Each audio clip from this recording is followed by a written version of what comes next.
deux mots qui viennent immédiatement dans mon esprit, c'est organisation, organisation du monde libéral, avec derrière immédiatement l'adjectif qu'il faut dans cette organisation, une organisation facilitante. Or, actuellement, pour nous les libéraux, tout ce qui a été fait semble productif, bien évidemment, c'est la qualité du monde libéral, mais par contre, on a sans arrêt des réticences parce que la construction est extrêmement complexe, lourde, donc on a demandé à l'ARS ce matin, s'il vous plaît, nous réussirons notre challenge de produire, d'innover, de faire, mais vous devez nous aider dans ce challenge parce que si on n'a pas d'outils facilitants, si c'est que de la complexité administrative, nous ne pourrons pas aboutir. Tout le monde s'est accordé là-dessus ce matin, donc je pense qu'on a une véritable réussite, en tout cas pour le moment, de grande compréhension intellectuelle.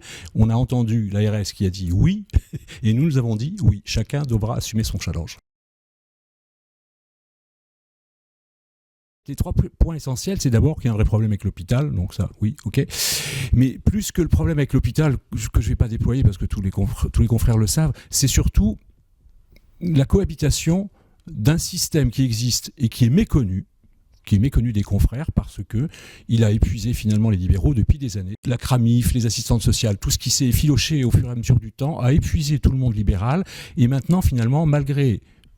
c'est le directeur de l'ARS qui l'a dit, enfin, malgré les couches d'institutions qui ont été créées pour nous aider, finalement, tout ça ne fonctionne pas bien, ou en tout cas ne produit peu. Les libéraux veulent le faire, ils ne le savent pas, il est urgent de remettre les montres à l'heure, mais c'est d'abord l'ARS qui doit faire la promotion de tous ces outils qui actuellement ne sont pas connus des professionnels. Et donc, dans le monde dans lequel nous sommes dans le soin actuellement, on a impérieusement besoin de ces outils, mais ils doivent être, encore une fois, facilitants, connus, joignables, ce qui n'est pas le cas apparemment depuis un certain nombre d'années. Le médecin traitant, évidemment, il est un petit peu au centre du débat puisqu'on a structuré le système maintenant avec donc, le médecin traitant. Il doit accompagner le patient, il doit accompagner le dossier du patient, il doit accompagner les contraintes du système, donc il a un rôle important.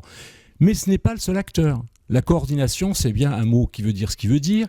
Il y a le médecin traitant qui travaille pour le patient et puis il y a tous les autres acteurs de santé, notamment toutes les autres spécialités, notamment les hôpitaux. Donc ce matin, on a entendu à quel point il fallait élargir largement le tour de table des partenaires pour avoir une véritable coordination efficace. Sinon, on n'allait pas dans le mur, mais on n'allait pas dans une vraie réalité de bons résultats pour les patients et bien évidemment de bons résultats quant à la pratique professionnelle.